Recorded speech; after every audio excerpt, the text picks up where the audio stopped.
नमस्कार किसान साथियों, मैं गजेंद्र एक बार फिर नई वीडियो लेकर आपके सामने। किसान भाइयों, अगस्त का माह चल रहा है और इस समय बहुत सारी सब्जी वर्गीय खेती ऐसी हैं जो बोई जाती हैं और एक बेहतर मुनाफा देती हैं, क्योंकि अगस्त का जो माह होता है इस समय बारिश हो रही होती है।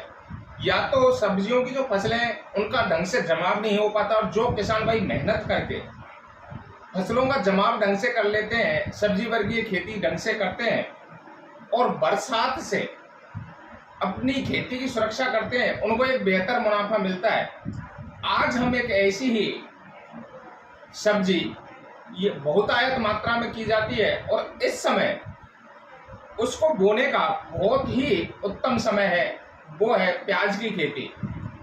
किसान साथियों, प्याज की खेती की बात की जाए तो तमिलनाडु, महाराष्ट्र, आंध्र प्रदेश, बहुत सारे राज्यों में की जाती है और कहीं ना कहीं हमारे पूरे भारतवर्ष में कहीं ज़्यादा बड़े स्तर पर, कहीं छोटे स्तर पर प्याज की खेती की तो जाती है, लेकिन उसको करने के तरीके भी अलग अलग होते हैं, सीजन भी अलग अलग होते हैं, क्योंकि हमारे भारत में ये जो प्याज की खेती है इसके लिए जलवायु, मिट्टी सब कुछ अनुकूल होना एक बहुत बड़ी समस्या होती है।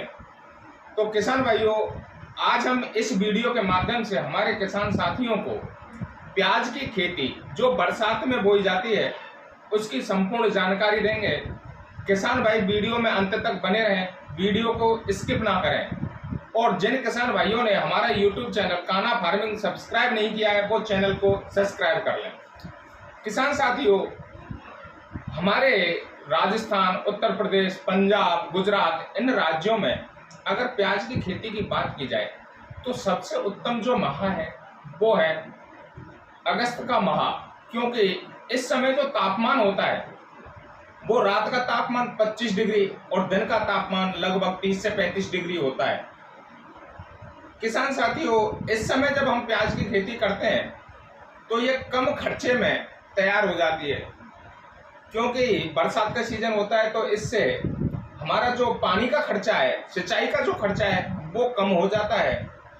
अर्थात कहने का मतलब ये है, जब हमारी प्याज 50 से 60 दिनों के बाद तैयार होती है तो उस समय तक छिटपुट बारिश हो रही होती है। अब बात करेंगे कि हमारी जब अगस्त का माह चल रहा होता है उस समय खेत की तैयारी किस प्रकार करें, कब बोई जाए, कितना तापमान होना चाहिए और बेसल डोज के रूप में कौन कौन सी खाद डाली जाए। तो किसान भाइयों, आज हम एक शेड्यूल के हिसाब से, क्रम के हिसाब से प्याज की खेती के बारे में समझते हैं। सबसे पहले जलवायु की बात की जाए तो इस समय जो तापमान है वो 25 डिग्री नाइट का तापमान और लगभग दिन का जो तापमान है 30 से 35 डिग्री है। ये प्याज के जर्मिनेशन के लिए बहुत ही उपयुक्त तापमान है। अब बात करते हैं बीज।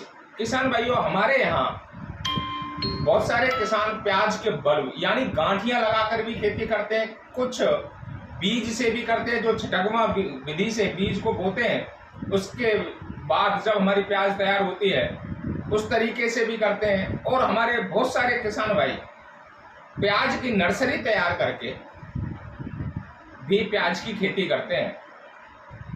आज हम जो बात करेंगे वो प्याज की गांठ लगाकर, जो गांठियां लगाते हैं, बल्ब लगाते हैं, उसकी खेती, जो प्याज है वो एक बेहतर ढंग से तैयार होने वाली और कम समय में तैयार होने वाली फसल है। तो किसान साथियों, ये जो प्याज की खेती है इसके लिए हमारे किसान भाइयों को बरसात में जब लगभग 1-2 अगस्त का हो उस समय खेत की तैयारी करें। किसान भाई, 1 एकड़ में 2 से 3 ट्रॉली गोबर की सड़ी गली खाद, कच्ची खाद बिल्कुल ना डालें, क्योंकि कच्ची खाद डालने से हमारी प्याज की फसल में एक रोग आता है, जलेबी रोग, जो प्याज का बहुत ही खतरनाक रोग होता है। एक बार फसल में आने के पश्चात हमारी प्याज की फसल को पूर्ण रूप से खत्म कर देता है। अब बात करते हैं बेसल डोज के रूप में। किसान भाइयों, बेसल डोज के रूप में हमारे किसान 2 बैग सिंगल सुपर फॉस्फेट यानी 100 KG single super phosphate, 1 bag DAP, 1 bag muriate of potash, 5 kg प्रति एकड़ सल्फर जो 90% वाली हो, और 10 kg माइक्रोन्यूट्रिएंट्स जो आते हैं वो जरूर डालने चाहिए। हमारी प्याज के लिए जो बेसल डोज में जो खाद डाले गए हैं वो बहुत ही महत्वपूर्ण खाद होते हैं।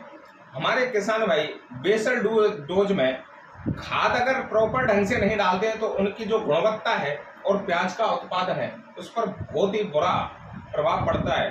कई बार हम लोगों ने देखा है कि हमारी जो प्याज है उसका आकार ढंग से नहीं बन पाता, और कई बार बेसल डोज में जब हम खाद की कमी रख देते हैं तो उसके हमारी फसल जब तैयार होने को होती है तो उसी समय किसी ना किसी रोग का अटैक हो जाता है और हमारी फसल नष्ट हो जाती है। बेसल डोज में बताए गए खादों को डालने के पश्चात हमारे किसान 1 से 2 जुताई कल्टीवेटर हल से इस प्रकार से कर दें कि जो ऊपर और नीचे की जो मिट्टी है वो पूरी तरह से मिक्सअप हो जाए, क्योंकि हमने जब झटकमा विधि से खाद डाला है तो वो खाद जमीन में बराबर मात्रा में मिल जाए। उसके पश्चात हमारे किसान कई जगह पर क्यारियां बनाकर उसमें प्याज की गांठियां या पौध लगाते हैं, तो उससे हमारी जो प्याज के बल्ब है या प्याज है वो ढंग से नहीं बन पाती।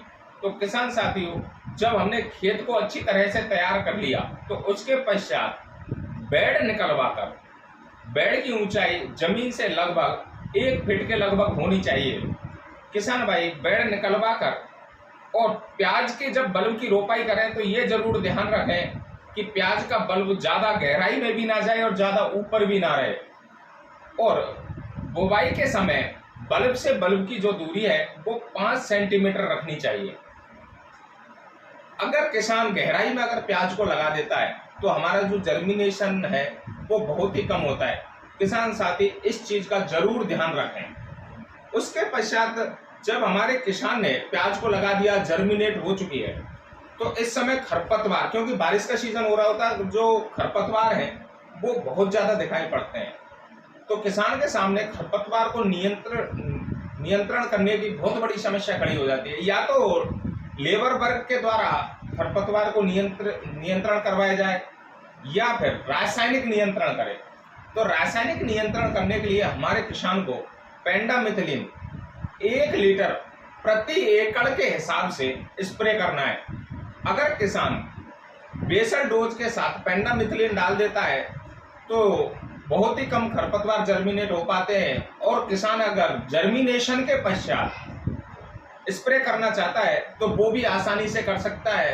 प्रति एकड़ 1 ही लीटर लेना। अगर इससे ज्यादा अगर किसान लेता है मात्रा को तो किसान भाइयों हमारे जो जर्मिनेशन है उस पर कहीं ना कहीं थोड़ा बहुत अटैक देखा जाता है। तो किसान साथियों इस बात को जरूर नोट कर लें कि 1 लीटर प्रति एकड़ के हिसाब से ही पेंडामिथिलिन लेना है। अब बात करते हैं सिंचाई का तरीका। हमारे बहुत सारे किसान ऐसे हैं जो चौड़ी चौड़ी क्यारियां बनाकर और बहुत ही लंबी क्यारियां बना देते हैं, उन क्यारियों में प्याज की रोपाई करते हैं। वो किसान भाई ये जरूर कर लें कि प्याज लगाते समय जो क्यारी की चौड़ाई है वो कम रखें और लंबाई भी कम रखनी चाहिए। पानी बिल्कुल बराबर मात्रा में हमारे प्याज की फसल में लगना चाहिए। अगर ज्यादा पानी लगता है तो फफूंद जनित जो रोग होते हैं वो हमारी फसल में अटैक कर सकते हैं। जो किसान बेड पर प्याज की रोपाई करते हैं वो किसान 5 बेड के हिसाब से उनके अलग अलग पार्टीशन बना दें, 5 बेड, फिर उसके बाद 5 बेड। इस प्रकार से पूरे खेत का जो पानी का शेड्यूल है वो मेंटेन करें। एक साथ 5 बेड में हम जब पानी छोड़ते हैं तो वो आराम से प्रति बेड के हिसाब से डिस्ट्रीब्यूट हो जाता है और बराबर मात्रा में प्रति बेड के हिसाब से पानी रहता है। किसान भाई सिंचाई करते समय यह ध्यान रखें कि हमारे जो बेड हैं वो पूरी तरह से पानी से भरने नहीं चाहिए, क्योंकि प्याज के जर्मिनेशन के लिए नमी ही पर्याप्त होती है। इस समय बारिश का मौसम है, ज्यादातर तो हमने देखा है कि सिंचाई की आवश्यकता नहीं होती है। अगर मौसम किन्हीं कारणों से अगर बारिश नहीं हो पाती है तो किसान इस प्रकार से पानी दें कि बेड के ऊपर टॉप जो हिस्सा है जहां हमने प्याज को लगाया है उस हिस्से पर सिर्फ नमी ही रहे। प्रति बेड 3 प्याज लगानी है। बेड की, मान लो बेड की चौड़ाई इतनी है तो एक प्याज इधर और एक टॉप पे बीच में लगानी है। किसान भाई इस चीज का विशेष ध्यान रखें। और प्याज की फसल में कौन कौन से रोग आते हैं, उनके कंट्रोल के कौन कौन से तरीके होते हैं, कुछ कीटों का भी हमला होता है, उनको किस प्रकार से कंट्रोल में किया जाए, ये सारी जानकारी हम आपको नेक्स्ट वीडियो में जरूर शेयर करेंगे। जो किसान भाई प्याज की खेती करते हैं वो किसान लगभग 15 अगस्त के बाद अपने खेतों में प्याज की रोपाई शुरू करें। अगर अगस्त से पहले हमारे किसान प्याज की रोपाई करते हैं तो बारिश के कारण या फिर फफूंद जनित जो रोग होते हैं, कुछ कीट पतंगे बारिश के मौसम में बहुत ज़्यादा अटैक करते हैं, तो किसान भाई ये जरूर ध्यान रखें कि 15 अगस्त के बाद अगर हम प्याज की रोपाई करते हैं कि तो बहुत ही अच्छा जर्मिनेशन होता है। और किसान भाई जो प्याज की बुवाई है वो नज़दीक ना करें, प्याज का आकार छोटा रह जाता है। तो हमारे किसान भाई ये जरूर सुनिश्चित करें, ये जरूर ध्यान रखें कि हमें जो प्याज के मंडी रेट होते हैं वो प्याज के आकार और प्याज के रंग से मिलते हैं। तो किसान भाइयों अगर किसान सघन बुवाई करेगा तो हमारे प्याज का जो आकार है वो छोटा रह जाएगा। तो और किसान भाई प्याज की जो साइज और रंग का महत्वपूर्ण जो खाद है वो कौन सा? पोटास। किसान अगर पोटास बेसल डोज के रूप में डालेगा तो उसके जो प्याज हैं उनके बल्ब का आकार, प्याज का आकार भी अच्छा होगा और रंग भी बहुत अच्छा होगा। तो किसान भाइयों आज की वीडियो के माध्यम से हमने बहुत सारे किसान भाइयों को ये समझाया गया है कि प्याज को किस तरह से बोया जाए और एक बेहतर उत्पादन किस प्रकार से लिया जाए। तो वीडियो में अंत तक बने रहने के लिए हमारे किसान भाइयों को धन्यवाद।